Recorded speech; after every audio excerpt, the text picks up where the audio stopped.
Hola, soy Anthony Choi y estamos aquí con el padre José Antonio Fortea. Él es teólogo y justamente en esta especialidad de la demonología ha escrito uno de los libros que son de referencia en la actualidad para el mundo católico, que es Summa Demoníaca, y justamente está aquí visitándonos en una visita, digo yo, relámpago, pero que yo creo que va a ser muy nutritiva, muy nutricional para todas las personas que estamos aquí escuchando su mensaje. Muy buenas tardes, padre, ¿cómo está? Muy buenas tardes a todos. Padre Fortea, ¿cómo así devino su interés justamente en esta especialización, en esta especialidad de la demonología? Bueno, en realidad yo no hice nada. Yo estaba estudiando historia de la Iglesia y mi obispo me dijo que tenía que hacer la tesis de la licenciatura sobre el tema del exorcismo. Entonces, allí fue cuando cambió todo, pero yo no lo escogí. Sí, hemos visto en su biografía que de una manera pues fue algo como que vino de Dios, o sea, derivó en lo que actualmente el trabajo que está realizando. Quizás es una pregunta pueril, pero yo creo que no lo es. ¿Qué es el demonio? El demonio es una de las fuerzas que hay en este mundo, aunque la gente no lo sepa, aunque sea invisible, pero es una de las fuerzas. Es una fuerza tentadora, no hace otra cosa. Cuando hace otra cosa es excepcional y es la posesión, por ejemplo, cosas de ese tipo son muy raras, son anécdotas, digámoslo así. El gran poder del demonio es la tentación, el recorrer el mundo pudiendo hablar a los oídos de los seres humanos para llevarlos hacia el camino alejado de Dios. En los últimos tiempos hay una creciente laicización del mundo moderno, hay inclusive una creciente descreimiento con respecto a los temas espirituales, inclusive se habla de que el infierno no existe tal cual un mundo lleno de llamas, sino que cada uno tiene su propio infierno interior. Para usted, ¿qué es el infierno? O en realidad para la Iglesia Católica, ¿qué es el infierno? A vistas de, y estamos ya en 2012. Para la Iglesia el infierno es lo que era en las palabras de Jesús. Nosotros tenemos que ser fieles al mensaje del Mesías que vino al mundo enviado por el Padre, y Él habló del infierno, Él habló de la posibilidad de la condenación eterna. Es un estado, pero es un estado de después de esta vida, es un estado de condenación que una vez que uno cae en él ya no hay vuelta atrás. Esperemos que caigan muy pocos, pero Jesús, que es nuestro Maestro, nos dijo que al final a unos estarían a la derecha y a otros a la izquierda, y a los de la izquierda les diría: alejaos de mí, no os conozco. Padre Fortea, de un punto de vista mediático, es cierto de que la especialidad en la que usted ha dedicado largos años de su vida, que es la demonología, usted es un exorcista, es muy llamativa, ¿no es cierto? Habida cuenta que los medios de comunicación han tratado mucho este tema, la película más terrorífica de todos los tiempos fue El Exorcista, y hay una moda inclusive con películas recientes que se han dado en Hollywood, por ejemplo con El Diablo Adentro, El Rito, etcétera. ¿Qué distancia hay entre lo que los medios de comunicación nos muestran, que es un exorcismo, que es una posesión, con lo real? Los medios de comunicación han tenido un aspecto positivo, y es que al menos han recordado a la población la existencia de los demonios y la existencia de la posesión, lo cual no es negativo. Sí que es verdad que la posesión es lo que aparece en los evangelios, es decir, que alguien de pronto ante lo sagrado pues grita, cae al suelo revolviéndose sobre el suelo, pero no suelen ocurrir cosas extraordinarias, eso no. Lo que se dice en el Evangelio es verdad, hay personas que ante el contacto de lo sagrado ese demonio se manifiesta con furia, con rabia, y yo he visto incluso salir espuma de la boca de una posesa, no baba, no saliva densa, sino espuma verdadera. Algunos otros sacerdotes me han referido casos extraordinarios, como vomitar objetos, pero eso no es lo normal. Lo normal en la posesión es que un demonio toma posesión de ese cuerpo en algunos momentos. ¿Cómo distinguir un caso psiquiátrico de un caso de posesión demoníaca? Se habla de que el signo indistinguible sería la aversión a los símbolos religiosos. ¿Es así, Padre Fortea? La aversión a lo religioso, esa furia, esa rabia, ese cambiar la voz para insultar a Dios y que después la persona vuelve en sí, no recuerda nada, son signos que nos hacen pensar que allí hay algo demoníaco. Ahora bien, la enfermedad mental también existe. La enfermedad mental es algo objetivo. Nosotros oramos por los pocos que realmente están posesos, pero reconocemos la labor del psiquiatra, porque la mente humana también puede enfermar. Entonces, es labor del exorcista el discernir. Labor del exorcista es discernir. Tiene experiencia. Se supone que es un hombre del espíritu. Entonces, él podrá decir este caso es psiquiátrico y otro caso podrá decir no, este caso es demoníaco. En los largos años que ha tenido como exorcista, ¿cuál es el caso que usted recordaría o que sería, digamos, como una suerte paradigma del tema exorcístico? Hay un caso que sí que fue como un paradigma, porque era como si el manual de pronto estuviera desplegado ante nuestros ojos. Gritos sobrehumanos, una furia infernal, unas convulsiones sobre el suelo de la capilla increíbles, a veces hasta piruetas en el aire. Su voz siempre clara, aunque gritara guturalmente durante 3 horas. Y a veces incluso conocía cosas que no podía conocerlas. Fue un caso en el que insistimos mucho tiempo porque estábamos seguros de que allí estaba el demonio, pero se prolongó años. ¿Cuántos años duró este exorcismo? Pues duró 8 o 9 años, sí. No estoy ahora seguro si son 8 o 9, pero una de las dos cifras, a base de 3 horas semanales, pero era un caso seguro, no había ninguna duda, y el Señor lo permitió tan prolongado porque era la cruz, la persona se santificaba llevando esa cruz.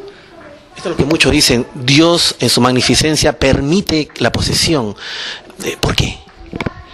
Dios quiere que en el mundo sucedan hechos milagrosos y místicos, desde estigmatizados hasta iconos que trasudan óleo, etc. Pero también permite lo extraordinario maligno, también permite la manifestación del mal, y en esto hay una sabiduría de Dios. En su libro Summa Demoníaca habla usted de un caso muy interesante, el de Marta, y menciona algo con una sinceridad que me parece destacable, que es cuando la mamá de Marta decide recurrir a diferentes arquidiócesis, parroquias, y no obtiene el apoyo del clero en ese caso. No le creían, le decían vaya usted al psiquiatra. ¿Y usted cree que por qué pasa eso? Que algunos sectores de la iglesia como que no prestan ayuda a personas que tienen este tipo de problema. Es quizás porque todavía no está muy difundido entre el clero la preparación con respecto al tema demoníaco, es por la falta de exorcistas. ¿A qué se debe, padre? Nunca es que haya habido muchos exorcistas, siempre ha habido pocos, pero es verdad que en los años 70 y 80 el racionalismo se extendió mucho en algunos seminarios. Hubo muchos sacerdotes que estaban contaminados de racionalismo. Eso es lo que también ha propiciado la secularización de la sociedad. Muchos sacerdotes estaban contaminados de aquellas ideas que hubo en los años 70 y 80, que algunas no estaban de acuerdo con la fe de la Iglesia, y ha tomado un cierto tiempo el volver a purificar esos centros de formación. Ahora, gracias a Dios, ya es distinto, pero Los que tengan más de 40 años recordarán cómo la década de los 70 y 80 pulularon ideas que no eran las que hemos recibido en la santa tradición, una tradición que procede de la época de los apóstoles, sino eran teorías que todo creían que lo podían explicar de un modo, digámoslo así, freudiano. Todo es símbolo de otra cosa. A veces no, a veces la realidad es real y no es símbolo más que de sí misma. Así es, así es. Ahora, hay casos, yo en mi labor como periodista he investigado muchos casos de tipo, por ejemplo, de las famosas casas encantadas, en las que ocurren fenómenos poltergeist, de personas que pueden tener la habilidad de poder, entre comillas, predecir el futuro, de la presencia de espectros y espíritus. ¿Esto tiene una naturaleza demoníaca? ¿Qué piensa de los denominados fenómenos paranormales? Hay muchos programas en distintos países que hablan de lo paranormal. Hay programas más serios y programas menos serios. Pero ciertamente hay fenómenos que unos son demoníacos, otros son místicos, otros son manifestaciones de que no somos solamente materia, sino también espíritu. Por ejemplo, cuando dos gemelos en algún momento tienen telepatía y dicen, algo le ha pasado a mi hermano, pues eso es una muestra de que somos también espíritu. Pero eso no significa que, como algunos creen, esas cosas se puedan desarrollar o las tengan todos. Hay de vez en cuando manifestaciones del mundo espiritual. ¿Qué piensa de otros movimientos religiosos que realizan, entre comillas, exorcismos? Por ejemplo, los evangélicos, se ha visto inclusive la santería cubana. ¿Qué piensa de esos, entre comillas, exorcismos? Ha mencionado usted dos realidades totalmente distintas. Los evangélicos, ellos siguen a Jesús, ellos quieren seguir el evangelio, ellos creen en Dios, ellos tratan de seguir la ley de Dios. Por lo tanto, aunque yo sea católico, no veo en ellos enemigos, no veo en ellos adversarios, veo gente creyente que por razones históricas se han alejado de la unidad de la fe que trajo Cristo, porque Cristo trajo una sola fe, eso está claro, y fundó una sola iglesia y dijo que todos sean uno, como tú y yo, Padre, somos uno. Mientras que la santería esa gente entra en contacto con poderes del infierno. La santería es una cosa maléfica y está el mal. De la santería nunca viene ningún bien. La magia siempre aleja de Dios.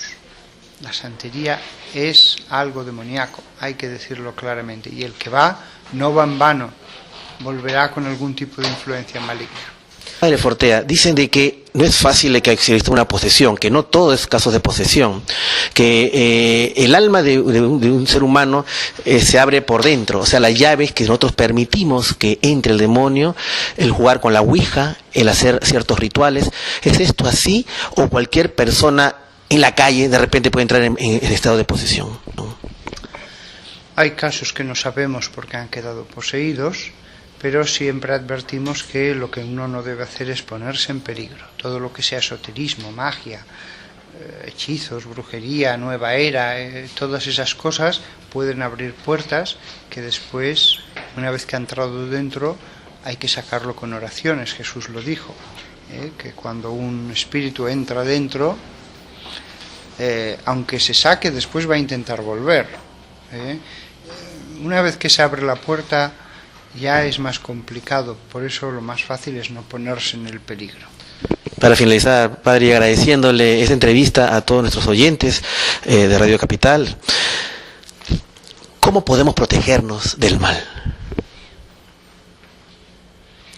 Esto es como el cuerpo humano, que tiene sus propias defensas naturales. Aunque uno no haga nada, el cuerpo tiene sus defensas. Lo mismo sucede con el mundo de los espíritus. mientras uno no se ponga en el peligro, el demonio va a estar alrededor, no va a entrar dentro. Yo creo que la comparación con la salud humana es buena. Otra cosa es que una persona sana haga algo que ponga en peligro su salud, una sustancia que le envenene, que debilite un órgano. Lo mismo pasa con lo espiritual. Si uno no abre puertas, no pone su mano más allá de la barrera que separa el más allá de este mundo, el demonio estará alrededor tentando. Así que no hay que preocuparse, solamente hay que no ponerse en el peligro. Pero uno puede rezar a Dios para que le proteja contra los ataques del mal que van a ser la tentación.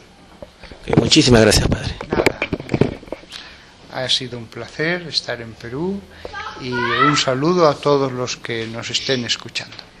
Gracias.